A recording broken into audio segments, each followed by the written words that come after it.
उत्तर प्रदेश के एटा जिले में एक कस्बा है मारहरा। प्राचीन इतिहास समेटे हिंदू मुस्लिम एकता की मिसाल मारहरा कस्बे की नींव अलाउद्दीन खिलजी के दौर में रखी गई थी।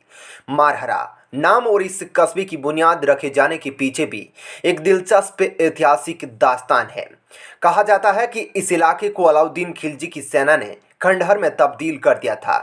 4 साल बाद अलाउद्दीन खिलजी के जिलेदार राजपूत राजा मुनीराम ने इस कस्बे की नींव डाली। इसी वजह से कभी स्वरूपगंज गांव रहे इस कस्बे का नाम मारहरा रखा गया। इसे शेर शाह सूरी के शासनकाल में परगना घोषित किया गया। एटा जिले में इसी मारहरा कस्बे के नाम पर एक विधानसभा सीट है, मारहरा विधानसभा सीट। मारहरा विधानसभा सीट का नाम पहले निदोली विधानसभा सीट था। साल 2012 के परिसमन में निदोली विधानसभा सीट का अस्तित्व समाप्त हो गया और मारहरा विधानसभा सीट अस्तित्व में आई।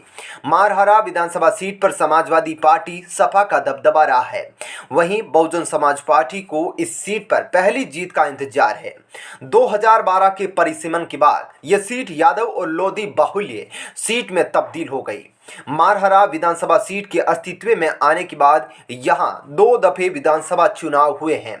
2 चुनाव में एक दफे सपा और एक दफे भारतीय जनता पार्टी के उम्मीदवार को जीत मिली है। मारहरा विधानसभा सीट से साल 2017 के चुनाव में बीजेपी ने वीरेंद्र को टिकट दिया था। बीजेपी के टिकट पर चुनावी रणभूमि में उतरे वीरेंद्र का सामना सपा से निवर्तमान विधायक अमित गौरव टीटू यादव की चुनौती थी।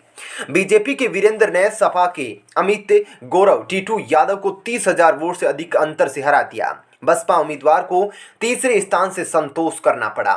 मारहरा विधानसभा क्षेत्र में मारहरा कस्बे के साथ ही ग्रामीण इलाके भी आते हैं, जिसमें निदोली और अन्य इलाके शामिल हैं। अनुमान के मुताबिक इस विधानसभा सीट पर सबसे अधिक संख्या यादव और लोधी मतदाताओं की है। मुस्लिम मतदाता भी मारहरा विधानसभा सीट के चुनाव परिणाम को प्रभावित करते हैं।